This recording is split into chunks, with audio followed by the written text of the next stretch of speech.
All right. Hi, everybody, and welcome to another episode of Into the Dojo. Today, I am joined by a man that needs no introduction, but I'm going to give him one anyways. Gary Vaynerchuk's a world-renowned entrepreneur, a New York Times best-selling author, written popular books such as Crush It and The Thank You Economy. He's also CEO, co-founder of Vaynermedia. His talk from Inc. 500 is also known as a great substitute for caffeine in case you don't have any Red Bull or coffee available and need a quick jolt. And he also has a new book coming out called Jab, Jab, Jab, Right Hook. Gary, thanks so much for joining us today. Start real quick and talk about the new book, Jab, Jab, Jab, Right Hook. Anybody that follows you on social media knows you're super excited about this release. Can you tell us a little bit more about the book, the inspiration behind it, and some of the core themes that you cover? Yeah, for sure. The theme is basically storytelling, right? The world's got noisy. I think there's a supply and demand issue with content. And so basically in some weird way, it's a love child. I kind of think of it as the end of the trilogy with Crush It and Thank You Economy.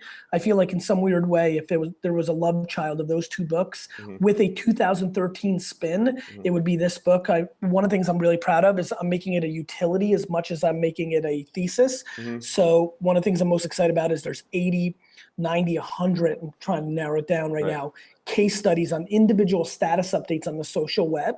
And really what I'm trying to do is make the book a utility to people on how to use Facebook, Twitter, Tumblr, Pinterest, Instagram, Vine to tell their story for their business results. The inspiration was an epiphany that I realized that for about 2 years, I was telling the world about jab, jab, jab, jab, jab. And I realized that people that got it understood the value of that, but they didn't know how to throw a right hook. And that the rest of the world was always throwing right hooks, which is why I've always wanted to write jab, jab, jab, jab, jab. I mean, Thank You Economy could have been called jab, jab, jab, jab, jab. But closing business, getting users, things that you worry about, things that keep the lights on, that's where the right hooks come in. And I think the places to do that are growing day by day on social networks. And thus, that's what I'm talking about. Okay, awesome, man. Real quick, I want to also get your take on work-life balance as a parent. The first thing on your Twitter bio is family first. And you're super busy with a budding company. You're authoring a new book. You're producing content and so on. And this is such an important topic to me as a new dad on how you balance work and family life. Making sure you're doing all the little extra things to help your company grow, but also making sure that you're being a great dad and a great husband. What are some of the things that you do? And maybe you can share some tips about what works for you. Will, this is going to be a very simple answer. And the truth is, it's a very personal answer, right? Everybody's doing the best they can. I'm sure you're doing the best you can. It's a struggle that I have every day. But I think we all think of it as a struggle, and it doesn't need to be, right? We're living our lives.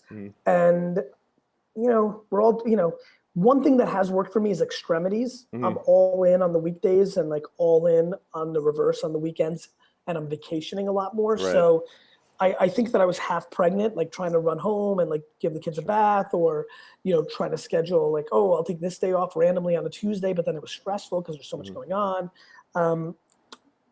I've really been riding the wave of the rest of the world, meaning I've realized that I'm in my most comfort when I know everybody else is checked out. Like my favorite week of the world is the week in between Christmas and New Year's because everybody's checked out.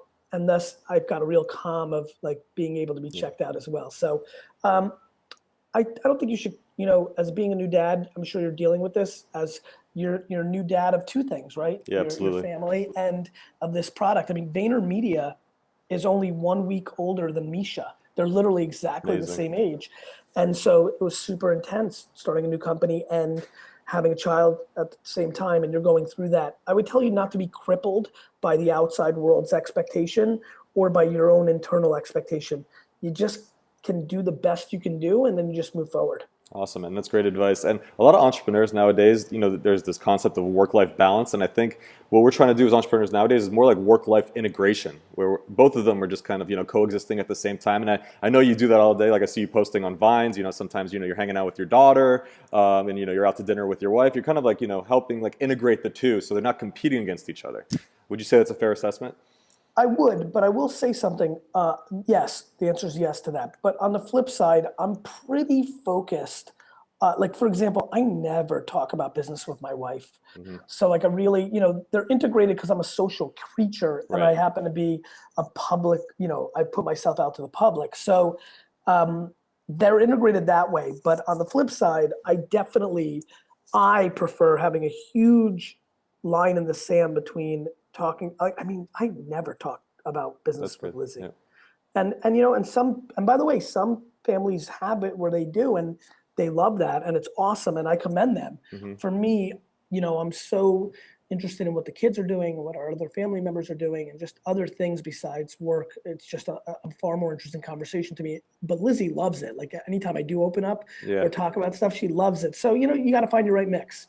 Great advice, man. Great advice. Next question. With your success and notoriety, what do you do to keep your kids hungry and ambitious? I mean, you started your entrepreneurial journey selling baseball cards and, you know, famously tell the story about how your dad dragged you from your baseball card business at the mall to the liquor Yep. store. Yep. But at the end of the day, that led you to your new business and a career path that was very fruitful. What are some of the values you want to teach your children and help your kids stay hungry, even though their life might be a little bit more comfortable than yours and they have a, you know, a notable parent? Not more like not a little bit more comfortable, right? Like Yeah. I have big ambitions, and you know, already, you know, they're 4 and they're 9, they're 4 years old and 9 months old, so they're still a little young, but it's starting to be something I'm thinking about, especially. I mean, something I've always thought about, something actually I think the most about, but it's something that's starting to become a little real with Misha. She's getting there. You know, you got to humble them. Yeah. Like there's no other, like I'm going to hurt their feelings a lot. Well, like I just don't know anything else. Like I'm going to really, you know, I'm going to build their self-esteem up through the roof, but I want to give them context to the world. And so, you know, I don't want to be the cliche rich parent and send them to Africa to teach them. I'm going to teach them day in and day out. I'm going to drill them in the face verbally, not physically. When they're spoiled, and I'm going to make fun of them, and I'm going to make them value hard work and caring about other people and not being materialistic in whatever means necessary. I will not waver. I will not allow them to become, you know, rich kids. I just won't. Awesome, I'm man. gonna and of course that's easier said than done. But I'm also, anybody who's watching that knows me, I think knows me well enough to know that I'm willing to play it differently. Like I'm very focused on making sure they're grounded, and both Lizzie and I have a lot of energy for doing it the right way. I probably want to be a little more extreme. For example, I won't let them play in any leagues, sports leagues that don't have winners. So, you know, living on the Upper East Side of Manhattan, plenty of like everybody's a goddamn winner. That shit pisses me off. Yeah. So there's certain things that I think really matter, and I think that I just want them to be good human beings, you know. And I think that I've now met a lot of kids that grew up with a lot of money because as I've gotten more successful, I've started playing in some of these networks, and I've been pleasantly surprised that it still comes down to the parent. Yep. And I take that responsibility extremely seriously. I agree, man. And being a new dad, I mean, my daughter's 4 months old, and I'm learning how to be a new parent every single day and trying to figure out what's right. And it's kind of crazy, you know. You leave the hospital with this kid for the first time, and you look back, you're like, nobody's chasing after us. That's it. Like I got responsibility for this life. So like trying to make the right choices, and also, you know, that balance between keeping them hungry and ambitious and providing all the comforts of life for them is very difficult. It is. Real quick, last thing about kids, because it's an important topic for a lot of our viewers in our community, and work-life balance is regarding traditional college education. And in the world we live in nowadays, it's almost feeling like it's less and less relevant for business and stuff that, you know, we go through. I mean, it was always not relevant for business, Right. for true entrepreneurship. Look at me. I mean, I Right. was the shittiest student of all time. Right. And there's tons of stories like that. And a lot of the grandparents that made the money for families, they were immigrants from the old country and Yep. never went to, you know. So listen, for certain crafts and industries, no question, education has a place. Yep. But for pure entrepreneurship and business, boy, it's a very different game. It's not very, it's equally EQ as it is IQ. And I think by the time our children are in a place to like make that move, if they are going now, you know, if my daughter wants to be, you know, a doctor, you know, I'd like to think that she needs to learn some things. She can't wing it the way I wung it in business based on my intuition. Like, oh, let me cut this valve. I feel good about it. And you're gonna lose that game. But if she ends up, and Xander, my boy, ends up wanting to be a business person, you know, I'm sure it's gonna be an interesting, you know, it's easier said than done. It's easy when it was for me. I'm sure I'd like to think that I'm going to be the parent that doesn't care what other parents think about their kids, and if they don't go to college, blah, blah, blah. I also am curious what other parents are going to think. Like the way it's going in 18, 14 years from now, the world's going to be in such a different place. Who knows what's going to be considered standard or appropriate or right. I've never cared about those things. So individually, I'm in a place where I don't give it a lot of thought, because whatever my kids want that I think is in the best interest of them being successful long-term, as long as I have an opportunity to articulate that to them, and then they can do whatever they want with that information, supported by my love and support, I think they'll be in a good spot. That's awesome, man. That was going to be my question. Like, if Misha came to you at 18 and she had the opportunity to go to college or start a business, what would you advise her to do? And I think that's, the perfect answer. And I think I would advise her predicated on who she was as a person. Right. If I saw she had all that stuff in her that I had, I wouldn't even blink. Absolutely. At the same token, if I felt that she grew up too spoiled, that I didn't do a good enough job, and that she had far more interest in intellectual debate or being a psychologist or other things, I'd have to really understand what the motive was, other than it sounds cool or the company's gonna be started in Barcelona and her boyfriend want to spend the summer there. Like if it has a real reason, I'm in. Absolutely. That's a great answer, man. You recently launched a new blog at GaryVaynerchuk.com, new redesigned site. And there was an article that was written on Forbes by Dory Clark, who's awesome, by the way. I've talked with her before. She's a brilliant mind. So I was excited the two of you got together. But the article talks about tripling down on content. And you had this video on your new blog about that people are leaving a lot of greatness on the table because they're thinking a lot about quality versus quantity and not how the two can be mixed together. So I'd like to go into your thoughts about that, because the topic of your blog post is why not both? Why not quality and quantity? So what's your strategy right now regarding content, and what can you recommend for other content producers out there? Listen, my strategy is to bring value, and value comes in a lot of different forms. So, obviously I'm not putting out content every day on GaryVaynerchuk.com, but I am doing an interview every day supported by LiveNinja.com to get my work done. So, couple things. I think it's about value. Well, actually, I'm sorry, I'm wrong. One thing, value.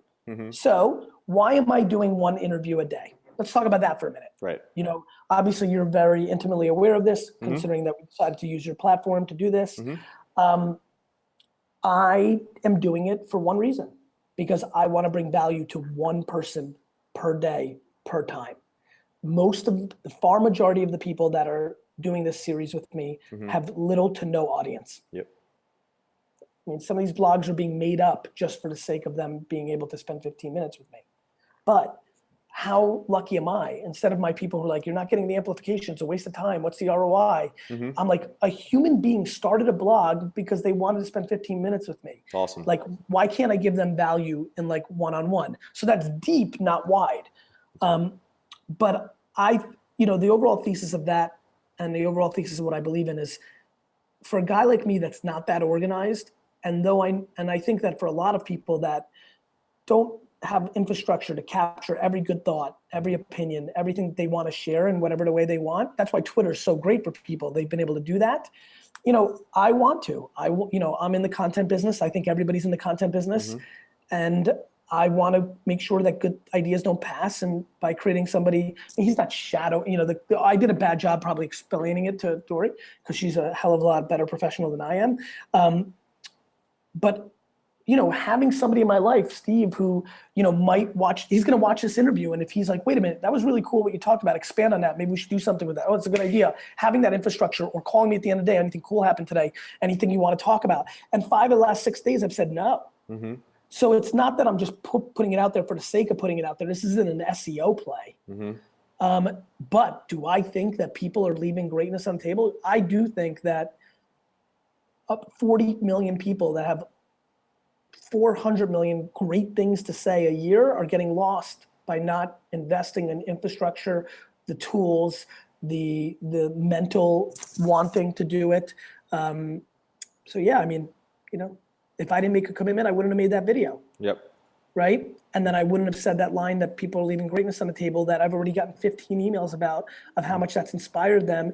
And literally that email's like, that video's 4 days old. I already have a full story of I was inspired by you, that profound statement got me. You know, I'm a quotable character, you know that, so that's how I'm good. I can reach people on these big quotes. You know, they just come from the heart, that's why they work. You know, I'm always improv, so that boom, you catch that moment.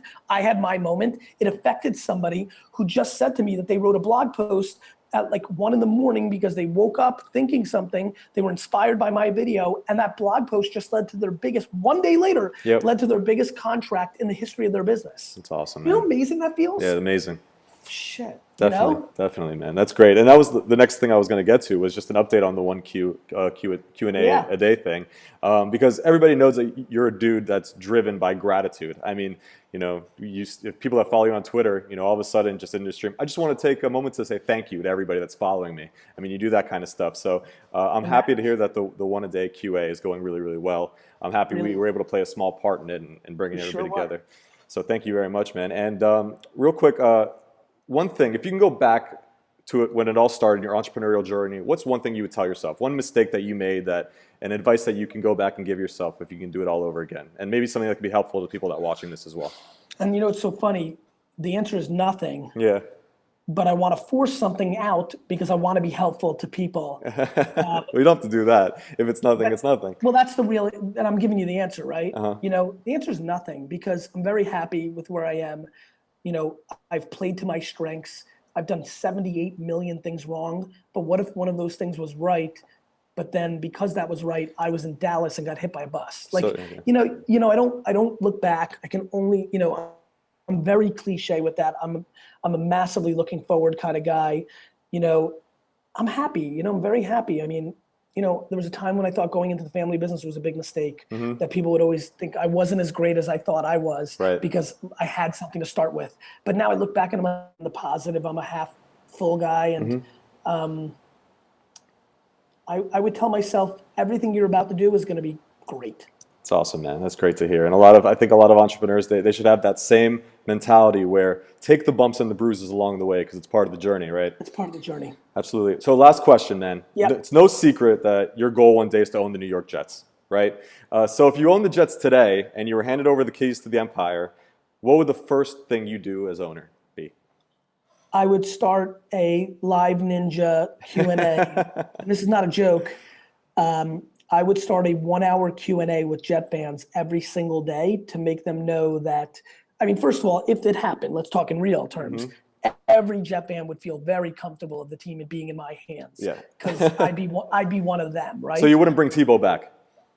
That's for sure I would not. Because not dissing on Timmy. Yeah. It's because you know, he's a Patriot now, so that ship has sailed. Yep. I would start a Q&A every day and try to understand what the fans, you know, sports is winning and losing. And that's 98% of it. But I would want to tap into the other 2% and understand how I can make their experience better. That's awesome, man. That's a great answer. And I'm a Dolphins fan. The company is based in Miami. So what? Yeah, but I mean, there was that one Monday Night Football game in 2000. I think we were up 30-7, and then Testaverde and Wayne 30-7 with 10 minutes left, and they pushed them to overtime. Oh man, it was so tough, and I've hated the Jets ever since that day. But at least we can hate the Patriots together. We have a commonality there. We have a commonality. Well, thanks for having me, brother. Yeah, dude, thank you so much. I appreciate it. And best place people can pre-order the book, Amazon, right? Amazon. Okay, cool. Gary, thank you so much.